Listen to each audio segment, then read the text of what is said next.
Hi, this is a video about Stanley Kubrick and the Flat Earth Theory.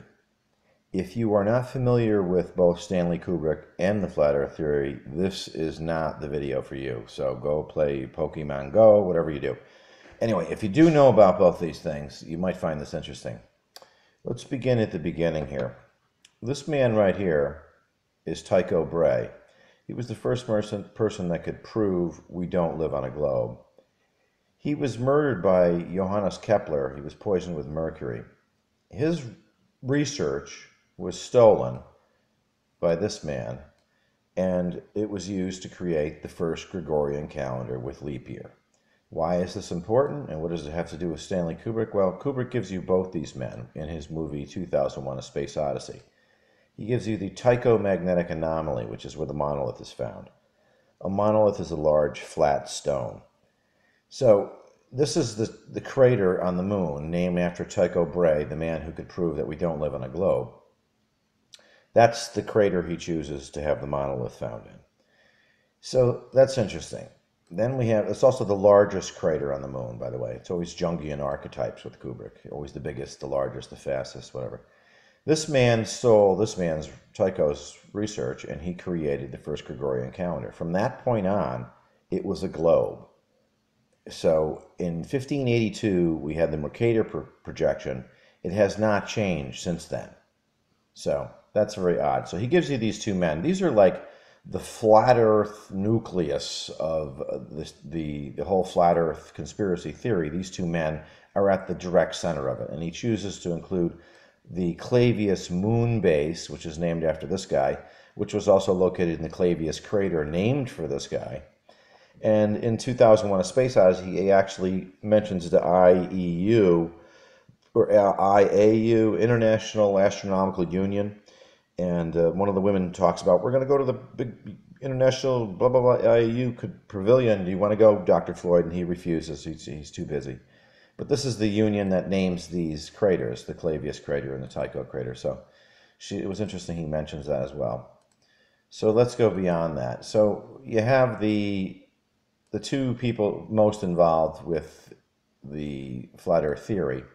Then we go right to 2001: A Space Odyssey, and this picture right here is a picture of Dave Bowman and Frank Poole working on the AE-35 unit. This is the unit that Hal says is failing. Well, the AE-35 unit in reality is actually a real gyro, because here's a picture of a real gyro right next to it, and the similarities are uncanny. It's clearly a gyro. It's the gyro that controls the parabolic antenna on the Discovery spacecraft. It keeps it oriented toward Earth.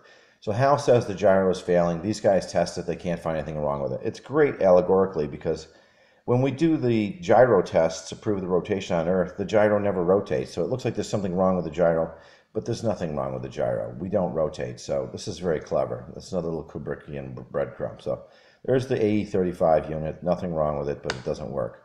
Same thing. This is a real jet plane gyro, believe it or not. Let's go to the tides. Here we have Clockwork Orange, and Clockwork Orange, we have little Alex. He gets out of the Ludovico clinic, and he's walking down, I think this is the Thames, I don't really know, it's somewhere in England. And he's walking down here, and he looks at one of the bridge pillars, and the scene cuts a split second later, the tide has dropped 10 feet. So you could say, well, it's a continuity error, but we're talking about Kubrick here. There's no such thing as a continuity error. Then we have, here's the prisoners walking in a circle, east to west, with a large pyramid over them. Isn't that interesting? Not that that's related to flat Earth, but I thought that was interesting. Then we have the AE, or we have the Mercator projection and Dr. Strangelove. It's all over the wall. The big board. Get a look at the big board. So we have that. Then we have the bathrooms. Well, let me not start the bathrooms yet. Let's go into this one real quick. This is a picture of Moon Watcher, is his name, by the way, and he's beating this animal. Now, in the movie, they lead you to believe that this is a tapir, a type of pig that he's beating. In reality, this is actually a horse skeleton. This is a horse head here. You can look this up online. It's actually a horse head. So he's beating the dead horse. It's very clever. Then we have the fish eyes, NASA's go-to lens. When Felix Baumgarten did his stupid balloon thing there.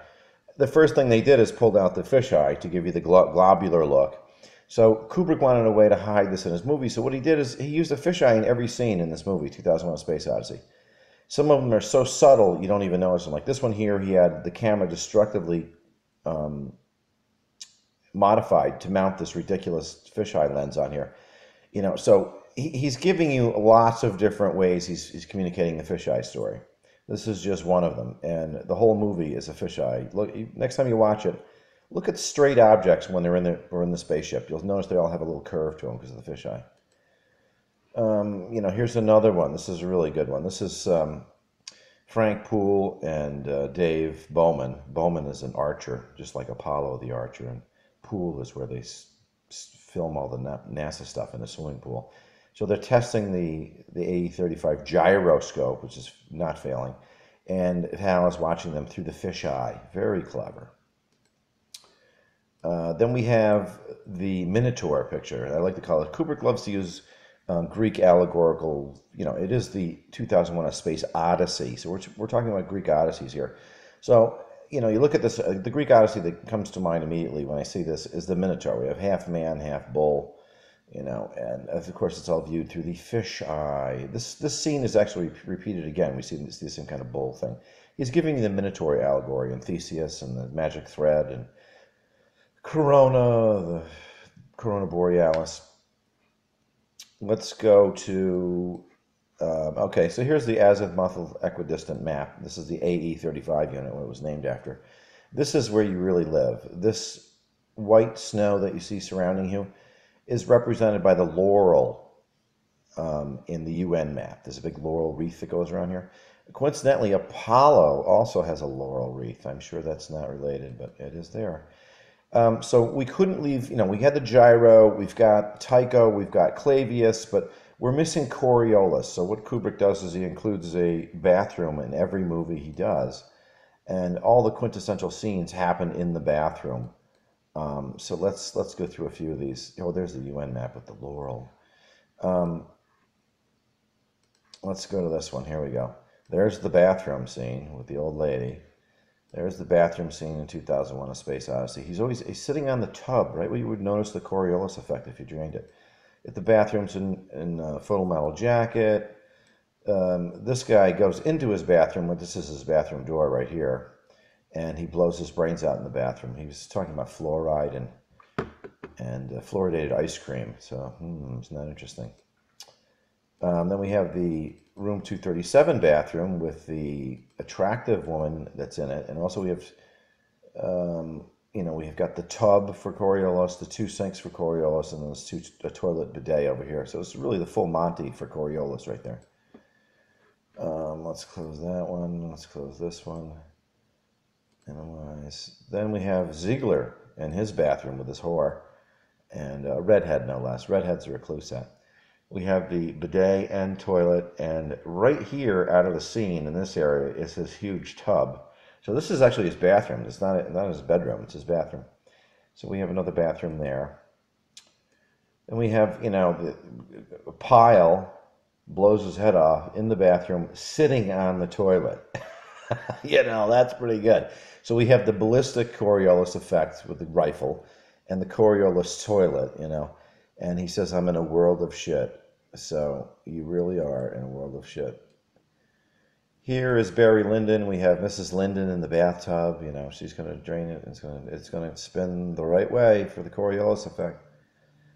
Then we have Nicole on the crapper here and Eyes Wide Shut. We've got the sink, the toilet, the bathtub. Bada bing. There you go. We've got, there's this Pyle. He's had enough of Coriolis, I think. This is a good one.